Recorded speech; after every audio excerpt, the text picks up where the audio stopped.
एक भारी वर्षा वाली रात को अंग्रेजों से बचने के लिए चंद्रशेखर आजाद ने एक अनजान घर का दरवाजा खटखटाया और बस एक रात के लिए शरण देने का आग्रह किया।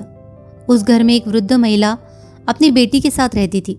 शरीर से मजबूत हट्टे कट्टे आजाद को चोर डकैत जानकर पहले तो वृद्ध महिला ने उन्हें आश्रय देने से मना कर दिया, परंतु जब उन्होंने अपना पूरा परिचय उसे बताया तो महिला ने सम्मान के साथ घर में ठहरने की इजाजत दे दी। थोड़ी देर बातचीत के बाद चंद्रशेखर आजाद को एहसास हुआ कि पैसे की तंगी के कारण इस बूढ़ी माँ की बेटी का विवाह नहीं हो पा रहा है। आजाद ने वृद्ध महिला से कहा, मेरे सिर पर अंग्रेजी सरकार ने 5,000 रुपये का इनाम रखा है। आप पुलिस तक मेरे यहाँ होने की सूचना पहुँचाकर 5,000 रुपये का इनाम प्राप्त कर सकती है।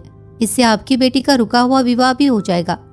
आजाद की ये बात सुनकर वृद्ध महिला की आंखों में आंसू आ गए और उसने आजाद से कहा, भैया, तुम इस देश को गुलामी से मुक्त कराने के लिए अपना जीवन दांव पर लगाए फिरते हो और न जाने मेरी बेटी जैसी कितनी लड़कियों की आबरू तुम्हारे भरोसे है। मैं ऐसा विश्वासघात से भरा कार्य कभी नहीं करूंगी। ऐसा कहते हुए वृद्ध महिला ने आजाद के एक हाथ में रक्षा सूत्र बांधकर मरते दम तक इस देश की सेवा का वचन लिया। जब सुबह वृद्ध महिला उठी तब तक आजाद घर छोड़ चुके थे और उन्होंने उसके तकिए के समीप 5,000 रुपये एक कागज में लपेट कर रख दिए थे। जब महिला ने कागज से रुपए निकाले तब उसने देखा कि उस कागज के अंदर लिखा था, अपनी प्यारी बहन की शादी के लिए एक छोटी सी भेंट। आजाद। चंद्रशेखर आजाद के जीवन से जुड़ा एक और प्रसंग। ये घटना उन दिनों की है जब चंद्रशेखर आजाद, भगत सिंह, सुखदेव और बटुकेश्वर दत्त अंग्रेजों के विरुद्ध किसी योजना पर कार्य करने के लिए एक साथ इलाहाबाद में रह रहे थे। एक दिन की बात है, सुखदेव बाजार से एक कैलेंडर लेकर आए जिस पर एक खूबसूरत अदाकारा की मनमोहक तस्वीर छपी हुई थी। सुखदेव को यह कैलेंडर पसंद आया और उन्होंने उसे कमरे के अंदर की दीवार पर टांग दिया और फिर किसी कार्य के लिए बाहर चले गए। सुखदेव के जाने के पश्चात आजाद जी वहां पहुंचे और जो ही उनकी नज़र दीवार पर टंगे कैलेंडर पर गई त्यों ही उनकी भौएं तन गई। आजाद के क्रोध को देखकर अन्य क्रांतिकारी साथी थोड़ा डर गए क्योंकि वे सभी आजाद जी के स्वभाव से अवगत थे। आजाद जी ने किसी से कुछ नहीं कहा, लेकिन दीवार पर लगे कैलेंडर को तुरंत नीचे उतारा एवं फाड़ कर फेंक दिया। कुछ समय पश्चात सुखदेव लौट आए। जब उनकी नज़र दीवार पर गई तो वहाँ कैलेंडर को टंगा न देखकर उसे वे इधर उधर खोजने लगे। थोड़ी ही देर बाद जब उनकी नज़र कैलेंडर के बचे हुए टुकड़ों पर पड़ी तब वे भी गुस्से से लाल पीले हो गए। सुखदेव भी गर्म स्वभाव के व्यक्ति थे। उन्होंने गुस्से में सबसे पूछा कि उनके कैलेंडर का यह हाल किसने किया है। आजाद जी ने कहा, हमने किया है। सुखदेव थोड़ा हिचकिचाए, लेकिन आजाद जी का सम्मान करते थे, इसीलिए उनके सामने क्या बोलते, सो धीरे से बोले कि तस्वीर तो अच्छी थी। आजाद जी ने कहा, यहाँ ऐसी ध्यान भटकाने वाली तस्वीर का क्या काम। उन्होंने आगे सुखदेव को समझा दिया कि हम जिस कार्य में लगे हुए हैं ऐसी कोई भी तस्वीर या वस्तु हमारे इस कार्य से ध्यान भटका सकती है। अपनी आत्मकथा में राम प्रसाद बिस्मिल ने एक घटना का वर्णन अपनी फांसी के 2 दिन पूर्व किया। मुझे कोतवाली लाया गया, चाहता तो गिरफ्तार नहीं होता। कोतवाली के दफ्तर में निगरानी में रखा सिपाही सो रहा था। मुंशी जी से पूछा, भावी आपत्ति के लिए तैयार हो जाओ। मुंशी जी पैरों पर पड़ गए कि गिरफ्तार हो जाऊंगा, बाल बच्चे भूखे मर जाएंगे। मुझे दया आ गई, नहीं भागा। रात में शौचालय में प्रवेश कर गया था। इसके पूर्व बाहर तैनात सिपाही ने दूसरे सिपाही से कहा, रस्सी डाल दो, मुझे विश्वास है भागेंगे नहीं। मैंने दीवार पर पैर रखा और चढ़कर देखा कि सिपाही बाहर कुश्ती देखने में मस्त है। हाथ बढ़ाते ही दीवार के ऊपर और एक क्षण में बाहर हो जाता कि मुझे कौन पाता।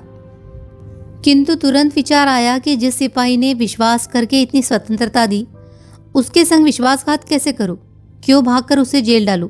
क्या यह अच्छा होगा? उसके बाल बच्चे क्या कहेंगे? जेल में भी भागने का विचार करके उठा था कि जेलर पंडित चंपालाल की याद आई, जिनकी कृपा से सब प्रकार के आनंद भोगने की जेल में स्वतंत्रता प्राप्त हुई। उनकी पेंशन में अब थोड़ा सा ही समय बाकी है और मैं जेल से भी नहीं भागा। ऐसी थी राम प्रसाद बिस्मिल की विश्वसनीयता एवं संवेदना।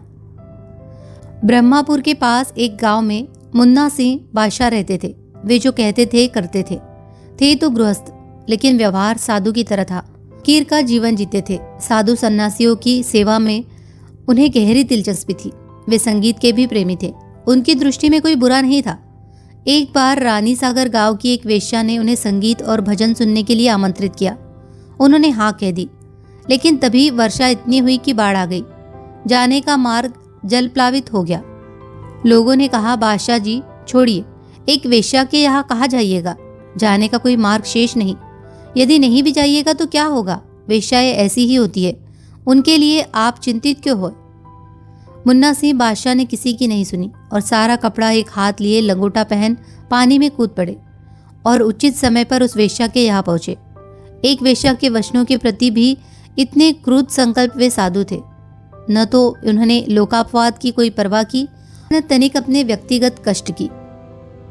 घनश्याम दास बिड़ला मैट्रिक पास करने के बाद मुंबई आए, जहां उनके परिवार की सोने की चांदी की दुकान थी। अभिभावक यही सोचते थे कि घनश्याम अपना खानदानी धंधा संभालेंगे, लेकिन उनकी रुचि कुछ अलग तरह के काम में थी। तभी उन्होंने देखा कि कोलकाता से जूट मुंबई में भेजा जाता है, जिसे व्यापारी यहाँ के बाजार में बेचते हैं। उन्होंने कोलकाता के व्यापारी से संपर्क किया। व्यापारी ने इनके द्वारा भेजे कुछ रुपयों के एवज में पूरा सामान भेज दिया। 1 सप्ताह बीत गया, व्यापारी को पैसा नहीं गया। वह घबराने लगा। इधर घनश्याम दास ने देखा जूट का दाम बढ़ने वाला है। उन्होंने माल नहीं बेचा, कुछ दिन प्रतीक्षा करने की सोची। तब एक कोलकाता के व्यापारी से सूचना आई और पैसा भेज दे। घनश्याम दास के पास पैसा आया नहीं था, फिर भी दूसरे से कर्ज लेकर भेज दिया। जब व्यापारी को यह ज्ञात हुआ कि माल अभी तक बिका नहीं, फिर भी घनश्याम दास ने पैसा भेज दिया, वह अभिभूत हो गया। अब क्या कहना था, मात्र घनश्याम आदेश देते और सामान हाजिर। घनश्याम की विश्वसनीयता के गुण ने उन्हें लोकप्रिय बना दिया। धन्य थी उनकी संकल्प शक्ति।